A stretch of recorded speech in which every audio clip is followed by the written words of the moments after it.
이것은 뭘 의미하냐면 이제 우리가 항상 나는 책찍에 맞으면 나았다는 순간부터 치료가 시작돼요. 그러니까 절대 낙심하지 마시고 뭐든지 예수 그리스도의 이름으로 오늘 내 문제가 해결됐다. 자꾸 고백하면 할수록 그 시간대로 가까이 갑니다. 그러니까 철저하게 꼭 그 드린 기도문을 가지고 꼭 기도하시기를 바라요. 어제는 이제 목사 안수식이 있었는데 올해 그 남편 목사님이 돌아가셨어요. 젊으신데 60대 중반도 안 되셨는데 암으로 돌아가시고 교인들이 몇 분 있는데 사모님도 이제 순복음 신학을 대학원까지 하셨더라고요. 그래서 목회를 해야 되니까 눈물겨운 안수를 받으시고 여러분이 참 그분이 올해 62인가 되세요. 앞으로 잘 하시기를 여러분도 기도해 주시고 김연숙 목사님이신데 교회가 아주 아담합니다. 그 부근 목사님께서 그렇게 선교를 많이 하셨대요. 그 상황에서 아껴가시면서 참 눈물겨운 그런 예배가 있었습니다. 또 제가 앞주에 갔던 교회는 명예 권사님들 취임하시는데 95세, 최하가 85세 이상이에요. 명예권사 취임을 하셨는데 이 목사님 28세 때 만나가지고 지금 그분이 지금 올해 65세니까 변함없이 엄마 같은 심정으로 그 목사님을 섬겨서 이게 명예권사가 되신 거예요. 근데 지금 95세 되신 그 권사님은 이번에 아들이 장로님 장립 받으시고 3대째 예수 믿는 집안이에요. 근데 95세라 이제 부축을 해야 걸어오셔요. 부축을 해가지고라도 나는 교회에 와서 죽겠다. 그러신대요. 그러니까 아들 며느리가 어떻게 교회 가시겠다는데 거의 끌다시피 해서 모시고 와서 예배드리고 가시는데 그 권사님이 뭐라고 하시냐면 나는 교회 오다 죽든 예배드리다 죽든 그것이 내 소원입니다. 내가 교회를 갈 수 있다는 것은 살아있는 증거.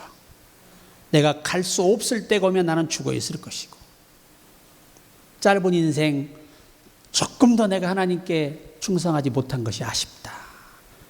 그 여운을 남기시더라고요. 이제 그런 모습을 이제 뵐 때 어차피 우리도 다 그 길로 가고 있는데 기왕이면 여러분 좀 행복하게 아름답게 재밌게 살았으면 좋겠어요. 그러니까 앞으로 이제 근심 생길 일은 아예 벌리지 마시고 근심 없는 범위로 일을 해나가신다면 그게 행복이죠. 행복.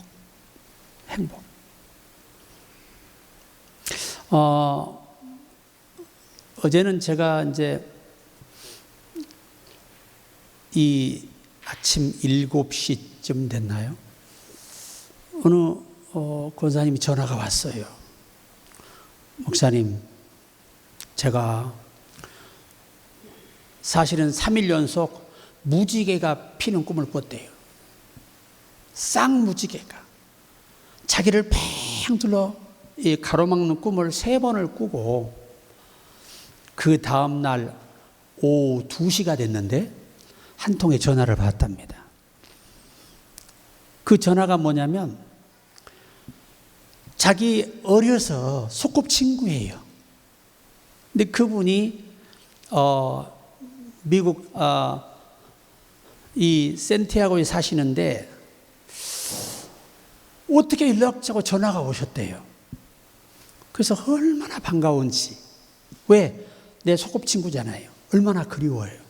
수십 년을 못 봤고 이제 이 권사님도 벌써 나이가 이제 80이 됐으니까 살아있는 게 기적이죠, 사실은. 먼 타국 땅에서. 근데 그분이 나 너에게 빚진 것이 있어서 항상 내가 예배당가 기도하면 평생에 그게 좀 마음에 무거움이 있었다는 거예요. 그래가지고 그분이 네가 하고 싶은 일이 뭐니 물어보길래 이 권사님이 그랬다는 거예요. 우리 교회가 빚이 좀 많다. 나 그거나 갚고 죽었으면 좋겠다. 우리 목사님 눈물 그만 빼게. 그랬다는 거예요. 그러니까 아니 네가 필요한 거 없냐고 그러니까 아니 난 필요한 게 없지. 나는 오늘 가도 여한이 없다. 하나님의 교회가 우리 앞으로 후손들이 와서 예배할 교회가 빚더미에 쌓여 있으면 어떻게 교회가 발전이 되겠느냐. 그리고 얼마나 목사님이 정신적으로 힘들겠느냐. 나는 그것이 소원이다. 그래가지고 그 얘기를 하니까 허허 하고 이제 한두 시간 이렇게 대화를 하시고 전화를 끊었답니다. 그리고 이제 교회를 알려줬던가 봐요. 그러니까 그 미국에 있는 분이 그 교회로 전화를 한 거예요.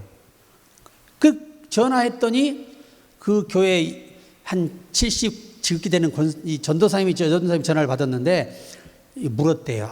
아무 말도 묻지 마시고 지금 빚이 얼마나 됩니까? 물어보니까 예, 빚이 12억 5천이 있습니다. 그러더래요.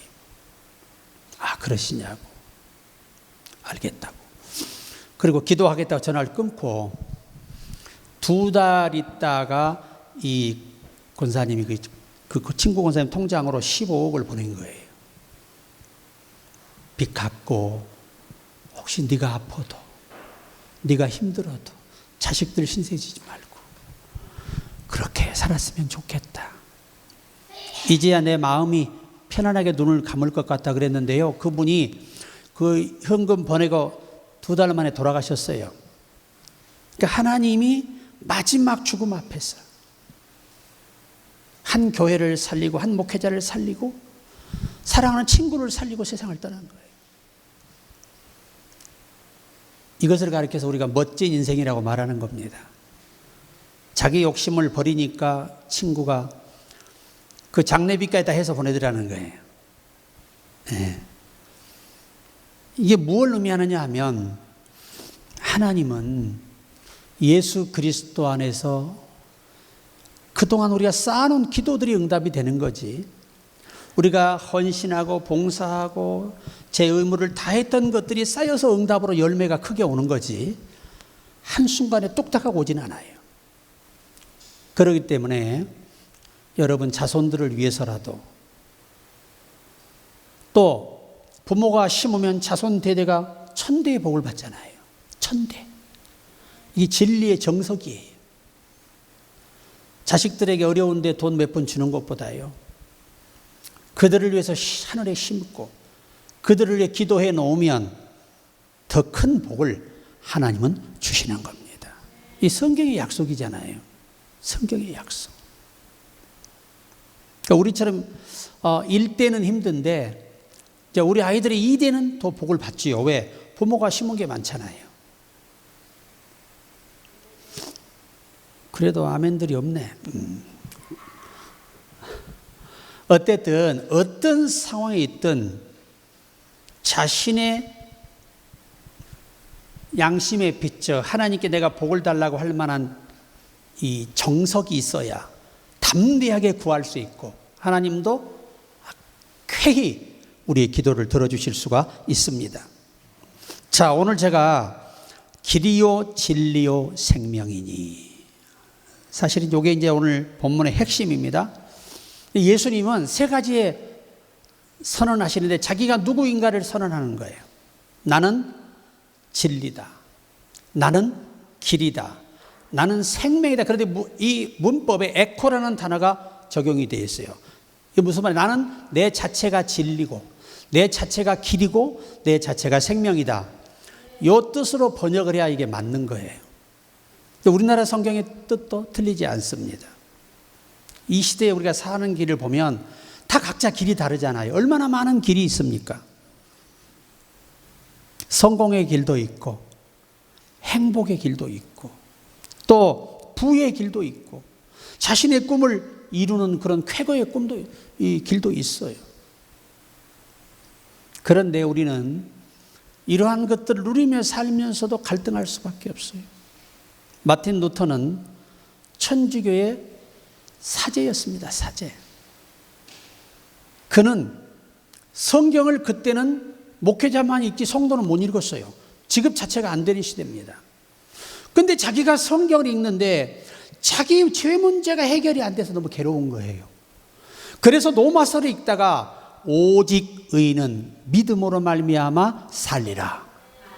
이 말씀에서 내가 어떻게 죄를 해결하는 게 아니고 돈을 내서 죄를 사하는 게 아니고 오직 예수 그리스도의 구속을 믿음으로 죄사함 받는구나. 이것을 발견하고 천주교를 깨우고 쓰러져가는 개신교를 깨우기 위해서 하나님이 그를 붙들어 세운 거예요.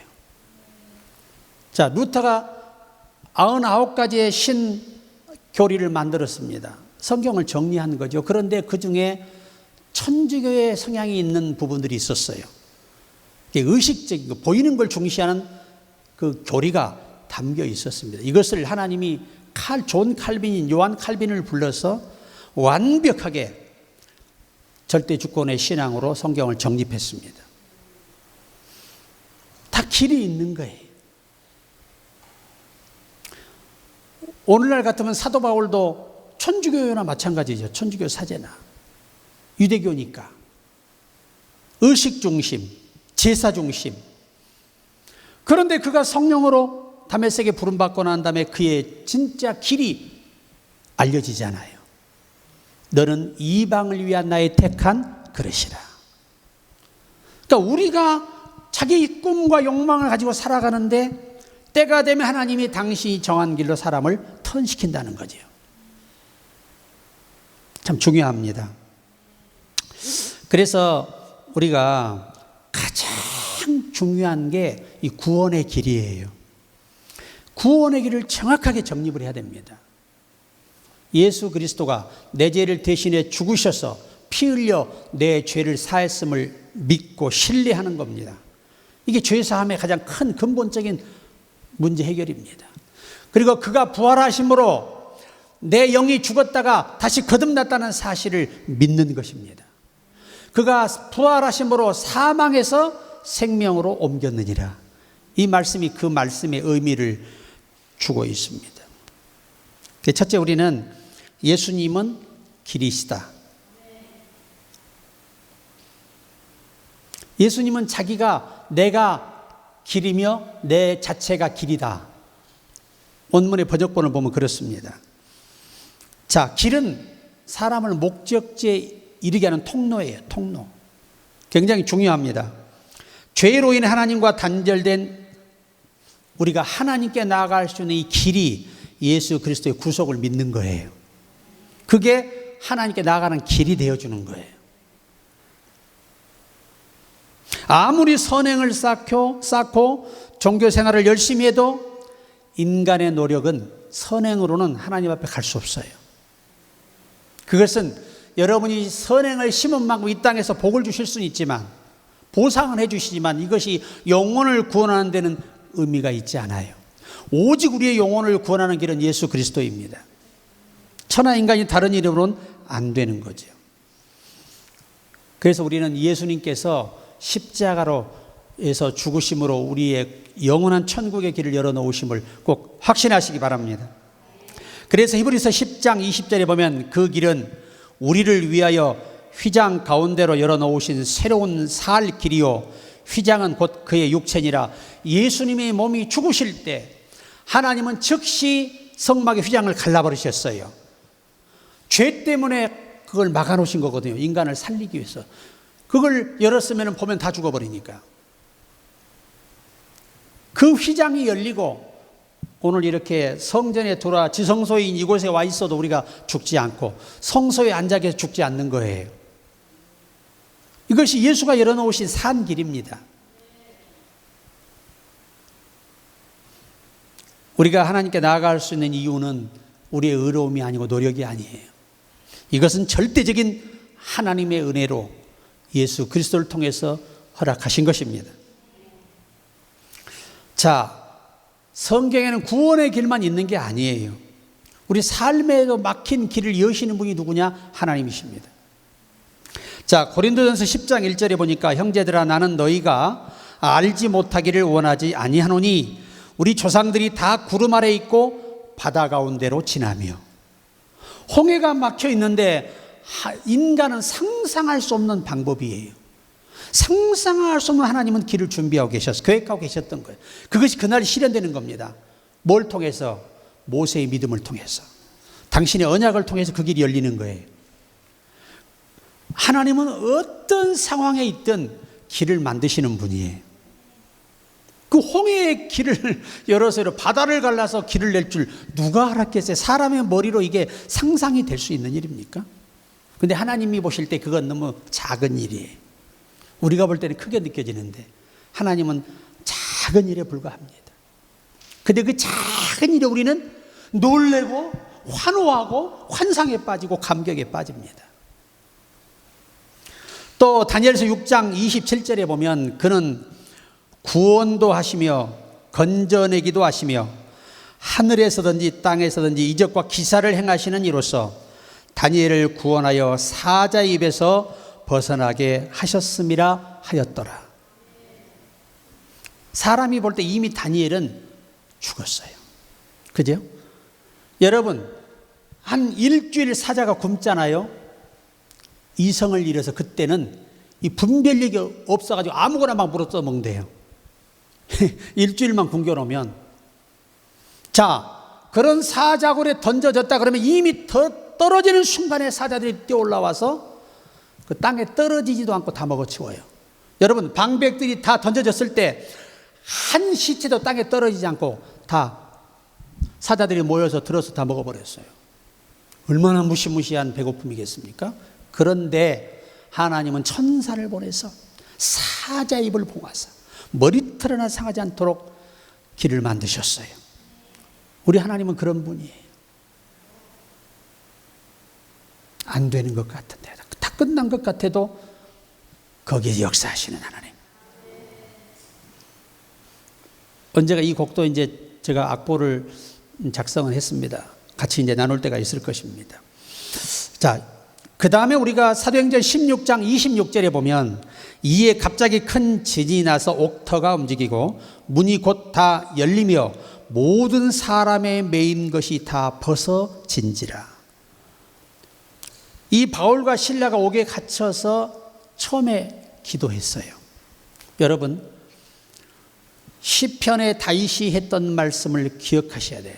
왜 사도들이 기도한 다음에 밤새도록 찬양하는지를 아셔야 돼. 한국 교인들은 기도하는데 찬양은 잘 안 해.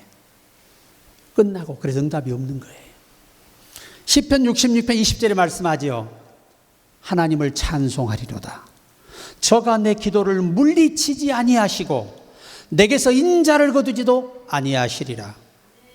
제가 손이 이렇게 늘 이 굳은 살이 베는 거는 기도한 다음에 기타를 가지고 1시간, 2시간 찬양을 합니다. 저는 이번 한 주를 보내면서 하나님의 기묘하신 역사, 나는 상상도 못했던 것을 알게 하시고 필요한 물질을 그 큰 금액을 다 손수 챙겨주시는 하나님의 은혜를 또 한 번 느낍니다. 전 하루에 찬양을 집회에 없는 날은 하루 종일 찬양하고 기도하니까 말씀 준비하고 또 말씀 준비 끝나면 또 찬양하고 또 작곡하고 어떻게 하면 하나님의 교회를 아름답게 섬겨볼까? 그거 고민하는 시간들이죠. 늘 성령께 질문합니다. 성령님, 우리 교회를 어떻게 해야 됩니까? 목회를 어떻게 해야 됩니까? 성도들을 어떻게 지도해야 되겠습니까? 제 힘으로 안 되오니 성령이 도와주소서. 늘 기도하는 거 아니겠습니까? 저는 슬픈 기도를 안 해요. 믿음으로 영상을 그리며 이 자리가 꽉 차서 1, 2, 3, 4, 5부 예배를 드리며 그냥 우리 찬양팀들도 정상적 생활비를 지급해 찬양에 전념하게 만들고 우리 목회자들 생활비 어떤 교회보다 충분히 드리고 마음껏 일하게 해드리고 사택도 다 제공해드리고 돈 걱정 없이 목회할 수 있도록 생활에 얽매이면 사역을 못하거든요. 바울이 군사된 자는 생활에 얽매이는 자가 아니어야 한다고 말씀해요. 그러니까 전쟁 때 기동이 나가는데 신혼 살림하는 사람 다 보내라는 거예요. 이 남자가 신혼 생활을 하면은 기운이 없어서 안 돼. 그거는 그냥 전쟁 가면 죽는 거야. 체력에 소진돼서. 그래서 아예 집으로 돌려보내요. 또 자기가 독자다. 그래 니들도 가. 하다 보니까 여러분 3만 명이 가버려요. 그 장애인 300명 데리고 나라를 일군 겁니다. 하나님은 사람의 필요가 중요한 게 아니고 하나님이 하셨다는 증거를 얻기 위한 인간의 도구가 필요할 뿐이라는 걸 기억하셔야 합니다. 결코 낙심하지 마세요. 양고사님도 임대가 정말 좋은 사람들이 들어와서 잘 되고 이런 걸 믿음으로 그리며 기도하고 감사기도 하면 그 믿으면 바라는 것이 실상이에요. 그대로 됩니다. 그 믿음을 항상 영적 싸움으로 이겨야 되는 거예요. 가장 인간의 단점이 뭐냐면 자 내가 축복을 구했는데 더 상황이 악화돼. 그러면 낙심해 버린단 말이에요. 그때 그 일이 이루어지지 않고 그거를 이겨낼 만한 믿음을 또 기르기 위한 연단이 필요한 것이죠. 그러니까 우리가 뭘 본다 그러지요? 매를 본다 그러는 거예요. 그럴 필요는 없다. 그래서 결국은 이 바울과 실라가 새벽 1시 가까이 초저녁부터 기도하고 그 새벽부터 5시 약 한 서너 시간 정도로 추정하고 있습니다. 그렇게 찬양하는데 옥문이 열린 거예요. 또 신명기 8장 15절에 너를 인도하여 그 광대하고 위험한 광야 곧 불뱀과 전갈이 있고 물이 없는 건조한 땅을 지나게 하셨으며 또 너를 위하여 단단한 반석에서 물을 내셨으며. 여러분 그 지역이요 2가지가 있어요. 불뱀이 많고 뭐가 많아요? 전갈이 많아요. 이스라엘 백성이 지나가는 곳이 원래 여러분 조금만 선선해지잖아요. 막 어둠과 빛이 교차하는 시간에 이것들이 밖으로 수면에 나오거든요. 그때 걸리면 다 죽는 거예요. 물리면은. 근데 전갈은 약한 사람은 사망까지 이르지만 조금 건강한 사람은 심한 고열과 통증, 온 몸이 막 바늘로 쑤시는 것처럼 아픈 통증을 느끼다가 깨어나요. 그런데 이 불뱀은 물었다면 어떻게 되는 거죠? 죽습니다. 독이 퍼져서 죽어요. 그런데 하나님은 200만에 추정하는 그 무리가 그곳을 지나가는데 단 한 사람도 전갈에 물리거나 하나님의 징계가 있기 전까지 뱀에 몰려 죽은 사람이 한 명도 없었다. 할렐루야. 이것이 우리 하나님이에요. 택한 자에게는 한없이 기다려 주시는데 기다리다 안 되면 어떡하실까요? 조금 맞겠죠. 지금 평탄하다고 아무 반응이 없다고 방심하지 마세요. 요나를 보십시오. 즐거워서 룰루랄라 하면서 배를 타고 아주 깊은 잠에 주무시기까지 합니다. 왜? 야, 니네가 망할 걸 생각이 이 썩은이가 쑥 빠진 기분이거든. 그냥 기분 좋아 싹 하는데 이러지도 저러지 못하는 바다 한가운데 집어넣고 태풍을 보내서 물속에 던져버립니다. 만약에 하나님이 그가 그렇게 가는데도 놔뒀더라면 그건 버린 자식이에요. 사울과 똑같은 처지가 되는 거죠. 사랑하면 반드시 징계가 와야 하는 것입니다. 왜? 버린 자는요, 사생자는요, 징계가 없어요. 우리는 삶의 여러 상황에서 크든 작든 작은 일들을 겪으실 거예요. 이게 다 하나님의 음성이고 하나님의 배려입니다. 이렇게 하나님은 우리 인생이 가는 길에 경제적인 문제, 모든 막힌 문제를 다 길을 만들어 주세요. 참 전능하신 하나님. 때로는 외부에서 복이 오지만 때로는 내 현실에 내게서 복이 있다는 걸 모르고 산 것도 많아요. 그렇게 인간이 어리석은데 그 눈을 열어주셔야 이게 보이는 거야. 이거 해결 안 하면 큰일 나는데 방법이 없는데 하나님만이 길이 되시더라는 얘기예요. 그래서 우리는 항상 하나님을 믿는 맛이 아름다운 것입니다.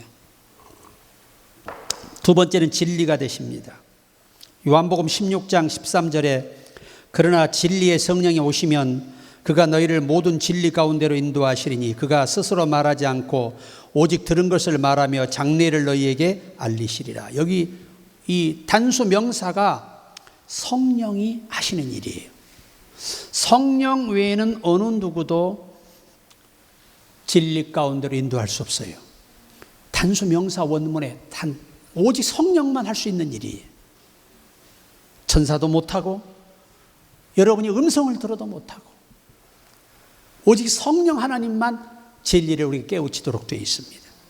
그리고 요한복음 5장 39절에 너희가 성경에서 영생을 얻는 줄 생각하고 성경을 연구하거니와 이 성경이 곧 내게 대하여 증언하는 것이라. 성경은요, 영생의 길을 알려주고 영생을 알게 하는 책이에요. 그래서 바울이 내가 은혜의 말씀께 너희를 부탁하노니 그 말씀이 너희를 능히 구원에 이르게 할 줄 확신하노라. 참 귀한 말씀이죠. 여러분, 하나님의 말씀은 날선 예리한 검과 같아요. 홍과 영과 간절 골수를 찔러 쪼갭니다.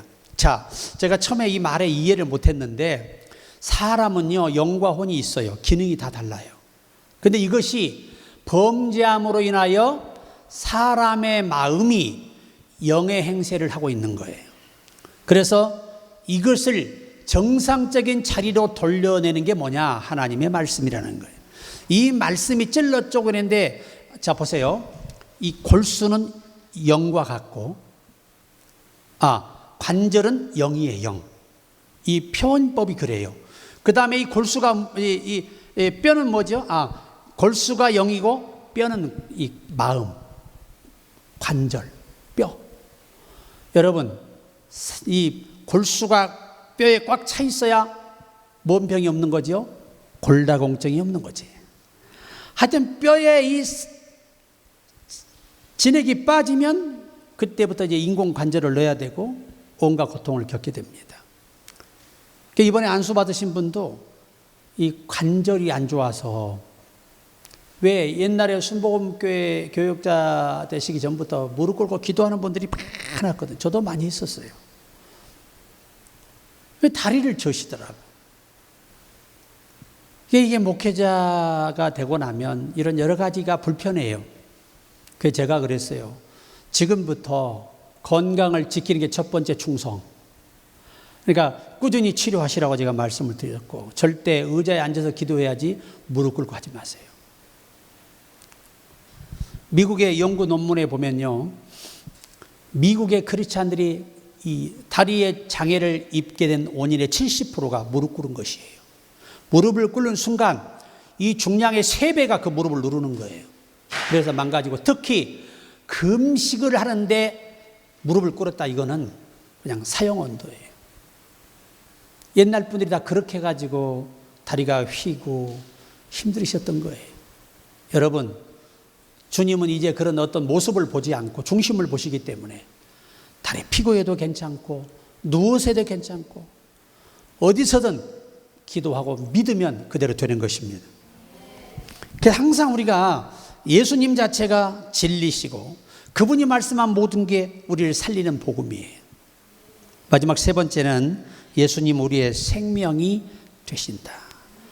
자신이 누구다? 생명이다. 내가 너희 안에 가면 그 자체가 거듭남이라는 겁니다. 왜? 그분이 내 안에 영접하면 그분의 영이 와서 우리를 거듭나게 할 것이고, 또 우리를 새 생명을 얻게 해서 거룩한 생각을 갖게 해서 장래일도 알려주시고 아름답게 살게 하실 것입니다. 그래서 요한복음 5장 24절에 내가 진실로 진실로 너희에게 이르노니 내 말을 듣고 또 나 보내신 이를 믿는 자는 영생을 얻었고 심판에 이르지 아니하나니 사망에서 생명으로 옮겨졌느니라. 예수께서 부활하심으로 말미암아 우리 생명이 영원한 생명으로 옮겨진 거예요. 옮겼다는 말의 의미가 뭘까요? 정상적인 사람의 영의 자리에 주인이 되었다는 말이에요. 중요한 얘기입니다. 그래서 우리 인간은요, 영의 생각을 따라 살면 생명을 얻고 육신의 생각을 따르면 사망에 이르는 거예요. 요한일서 5장 12절에 아들이 있는 자에게는 생명이 있고 하나님의 아들이 없는 자에게는 생명이 없느니라. 이렇게 말씀을 하세요. 그러니까 예수 믿으면 생명이 있는 거예요. 예수가 믿어진다는 건 거듭났다는 거예요. 굉장히 중요합니다.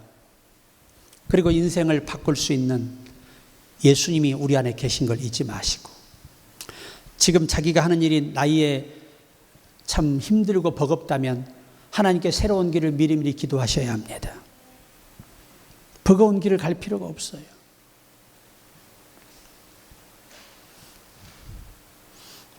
제가 어제 안타까운 이제 그 소식을 들었는데, 한 성도가 400~500명 모이는 교회를 팔고 이전 교회보다 한 3배 크게 교회를 지었대요. 발전 지역으로 가서. 그런데 생각보다 전도가 안 되고, 이 100억이라는 빚이 또 있고, 이걸 어떻게 해결할 방법이 없다 보니까 교인 70명 남고 다 떠난 거예요. 이제 그 교회는 거기서 끝났어요. 다행히 그 지역의 큰 교회가 교회 이전을 계획하고 그 건물을 이단에게 넘길 수가 없어서 그 교회를 인수했다고 합니다. 인수하면서 그 목사님께 10억을 따로 드렸대요.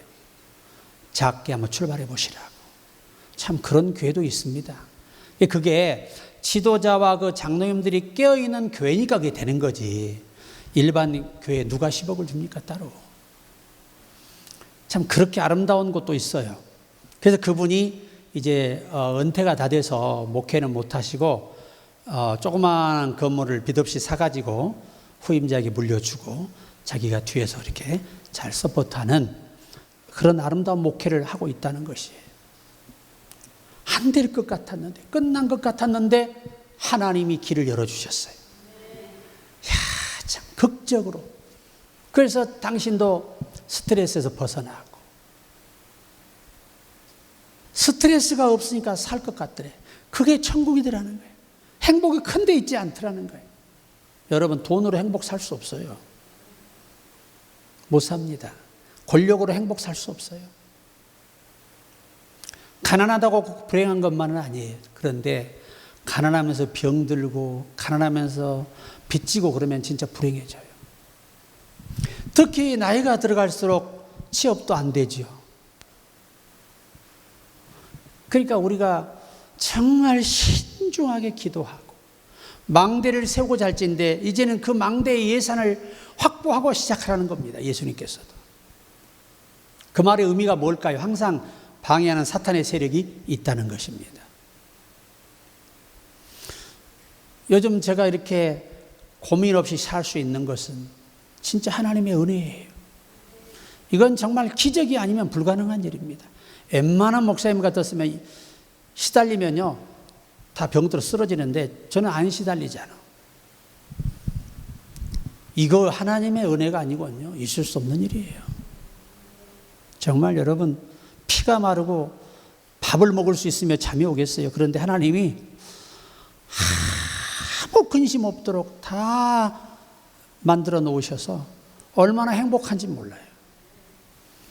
여러분, 항상 언제나 하나님 편에 우리가 서면 하나님은 우리 편에 서셔서 저와 여러분을 위해 일해 주실 겁니다. 오늘도 이 남은 시간 주가 길을 만드십니다.